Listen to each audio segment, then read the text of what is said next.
Hello everyone, कैसे हैं आप लोग। आज हम जो बनाने जा रहे हैं वो है नवरात्रि और फास्ट स्पेशल यानी अष्टमी स्पेशल शुद्ध ताज़ी नारियल के बर्फ़ी, जो कि मैंने यहाँ पे आप देख रहे हैं घर पर बनाया है और ये आप देखकर बिल्कुल भी नहीं कहेंगे। तो चलिए शुरू करते हैं। यहाँ मैंने लिया नारियल को मैंने ऐसे टुकड़ों में काट दिया है और यहाँ हम उपयोग करने वाले हैं छिलके वाले नारियल का, यानी हमने यहाँ पे नारियल छिला नहीं है। आप चाहें तो नारियल को छिल सकते हैं, मैंने यहाँ पे नहीं छिला है क्योंकि बहुत एक अच्छा टेस्ट आता है इसको बिना छिले, इसलिए हम यहाँ पे रेकमेंड नहीं करते हैं कि आप छिलें। अदर लेकिन आपका चॉइस है, आपको मर्ज़ी आए आप छिलें, आपको ना मन हो मत छिलें। तो यहाँ हमने नारियल लिया है, नारियल को हमने छोटे छोटे टुकड़ों में काट दिया है और छोटे छोटे टुकड़ों को में काटने के बाद हमको क्या करना है, अपने नारियल को मिक्सी में ग्राइंड कर लेना है। तो थोड़ा थोड़ा नारियल हमको डालना है मिक्सी में और इसका एक दरदरा जो होता है इसको दरदरा पीस देना है। दरदरा मतलब एकदम पेस्ट इसका फाइन वो नहीं बनाना है, हल्का थोड़ा सा रहे ये। अब हमको क्या करना है, हमको इसको थोड़े से यानी 1 चम्मच घी में इसको भूनना है। इससे क्या होगा, जब हम इसको दूध में डालेंगे आगे आने वाले स्टेप में, तो ये जल्दी पक जाएगा और टाइम नहीं लगेगा पकने में। तो हमने ये देख रहे हैं आप, इसकी कंसिस्टेंसी जो हमने पीसा है मिक्सी में, इसकी कंसिस्टेंसी बहुत ही अच्छी है।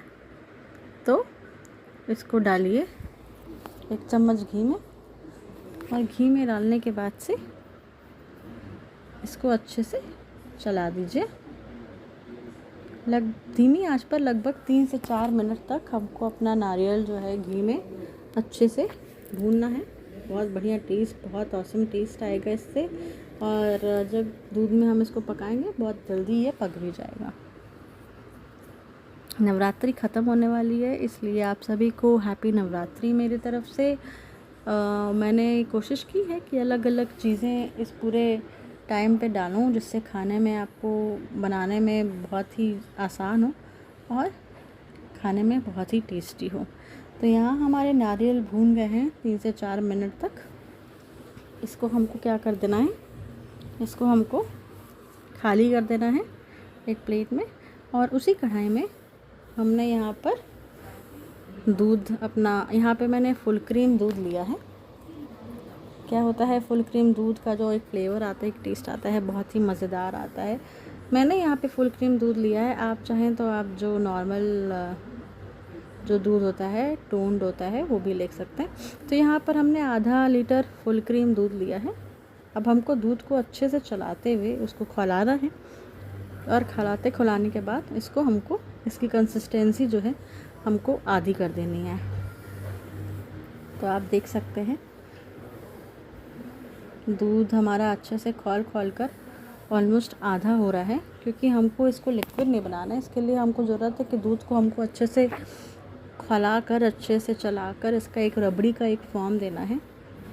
और उसके बाद जब हमारा दूध आधा जल जाए यानी आधा हो जाए, तो हमने अपना जो नारियल है, आप देख रहे हैं, हमको अपना धीरे धीरे करके नारियल डालना है और इसको अच्छे से चलाना है। एक साथ हमको नारियल नहीं डालना है, क्योंकि एक साथ नारियल डालने से इसके लम्प्स बन जाएंगे, इसलिए हमको जो है थोड़ा थोड़ा करके नारियल डालना है और अच्छे से इसको चलाते रहना है। और जैसे ही आप देखेंगे, जैसे ही नारियल जो है अपना दूध में सोखेगा, तो बहुत ही ये गाढ़ा होते जाएगा। यस, दूध में सोख रहा है तो ये बहुत ही गाढ़ा हो रहा है, और धीमे आंच पर इसको हमको तब तक चलाना है जब तक कि ये प्रॉपर जो है दूध में इसको ऑब्जर्व ना कर लें।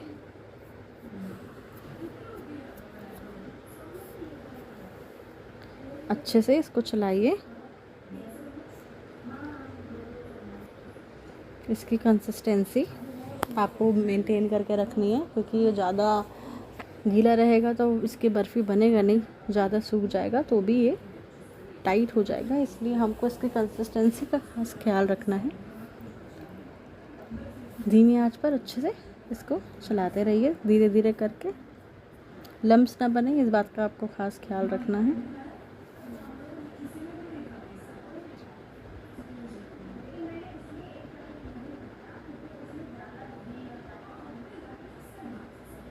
अच्छे से इसको चलाइए। मैं कोशिश करती हूँ आप लोग के लिए ऐसे ही नए नए डिशेस लाऊं और बहुत ही अच्छा लगेगा। यहाँ पर हमने डाल देना है लगभग 1 कटोरी चीनी। आप अपने स्वाद अनुसार चीनी डालिए। आप चाहें तो छोटी इलायची भी डाल सकते हैं, बिकॉज़ नारियल का फ्लेवर अपने आप में ही इतना स्ट्रॉन्ग रहता है, इसलिए मैंने छोटी इलायची नहीं डाली है। बट कम्प्लीटली आपके ऊपर है। आप अगर चाहें तो छोटी इलायची डालिए। छोटी इलायची डालने से उसका जो फ्लेवर है, टेस्ट है, बहुत ही मज़ेदार आएगा। और आप देख रहे हैं अभी भी थोड़ा सा ये दूध लिक्विड फॉर्म में है, इसलिए हमने मिल्क पाउडर लिया है। लगभग आप चम्मच से बात करें तो लगभग 2 से 3 चम्मच हमने मिल्क पाउडर लेना है और इसको अच्छे से चला देना है। अब मिल्क पाउडर डालने से क्या होगा, जो उसकी बर्फ़ी की जो कंसिस्टेंसी रहती है ना, वो थोड़ी गाढ़ी होगी। और अभी आप देख रहे हैं जो बर्फ़ी बहुत लिक्विड शेप में लग रहा है, वो बर्फ़ी सॉलिड होगा और मज़ेदार होगा। तो इस चक्कर से इसको आप ये देखिए, जैसे ही आपने ये डाला अच्छे से इसको चलाइए। और ये देखिए हमारा जो है दूध ऑलमोस्ट सूख रहा है और लगभग 2 से 3 मिनट तक मिल्क पाउडर डालने के बाद इसको हम ढक देंगे। अब हम यहाँ पे ग्रीसिंग कर लेते हैं घी से अपने थाली में, जिसमें हमको फैलाना है और जब ये जम जाए तो उसको कट करना है। तो ये देखिए ये हमारा ऑलमोस्ट बर्फ़ी रेडी हो चुका है, मज़ेदार। इसको आप बनाइएगा और ट्राई करिएगा। बहुत लोगों के कमेंट्स आते हैं मेरे डिशेस पे कि वो ट्राई करेंगे, तो ट्राई करने के बाद मुझे बताया भी करिए कि आपको ये कैसे लगा, सो दैट मैं कुछ और डिशेस आपके लिए पेश करूं। और यहाँ पे आप देख रहे हैं पूरा का पूरा जो है दूध वो सोख हो चुका है और हमारी बर्फ़ी अब बिल्कुल बनने को रेडी है। ठीक, तो ये देखिए ये कितना बढ़िया और कितना बढ़िया कलर आ रहा है, कितना शाइनिंग कलर आ रहा है।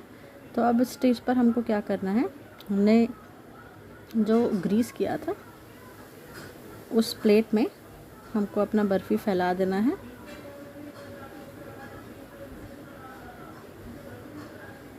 जिस प्लेट में हमने ग्रीस किया था उस प्लेट में इसको फैला दीजिए।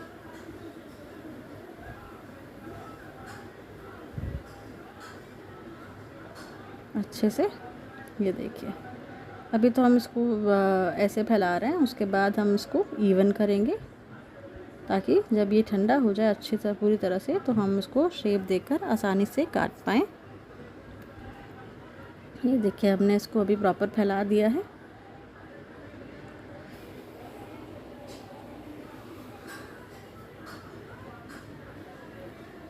आई होप आप लोग की छुट्टियां, आप लोग की फेस्टिवल्स बहुत अच्छे से मन रहे होंगे। तो मुझे बताइएगा कि आपने अपने छुट्टियों में क्या किया, कौन कौन से डिशेस बनाए, मेरी कौन कौन से डिशेस आपको इंस्पायर की बनाने के लिए। तो यहाँ पे अब हम क्या करेंगे, अपने बर्फ़ी को एक इवन शेप देंगे, अच्छे से इसको स्प्रेड कर देंगे और अपने बर्फ़ी को अच्छे से इवन शेप देंगे। ये देखिए हर तरफ से पैट करने के बाद आपको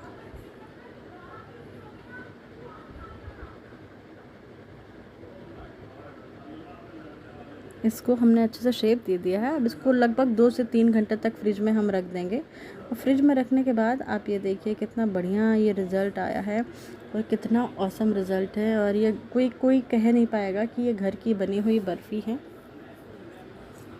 ये देखिए हमारी बर्फ़ी पूरी तरह से सेट हो चुकी है। अब हम क्या करेंगे, इसकी करते हैं प्लेटिंग। तो हम करेंगे इसको बर्फ़ी के शेप में कट। यहाँ मैं स्क्वायर शेप में काट रही हूँ, आप चाहे तो रेक्टेंगल शेप में काटिए, आप चाहे तो काजू कतली के शेप में काटिए, आप किसी भी शेप में इसको काट सकते हैं। तो यहाँ पर अच्छे से इसकी कटिंग कर लेंगे, क्योंकि हमने घी से इसको ग्रीस किया था इसलिए नीचे से ये बहुत आसानी से छूट जाएगा। इसीलिए इस बात का ख्याल रखें कि जब आप स्प्रेड करें तो उसके पहले नीचे घी से ग्रीस कर दीजिएगा इसको।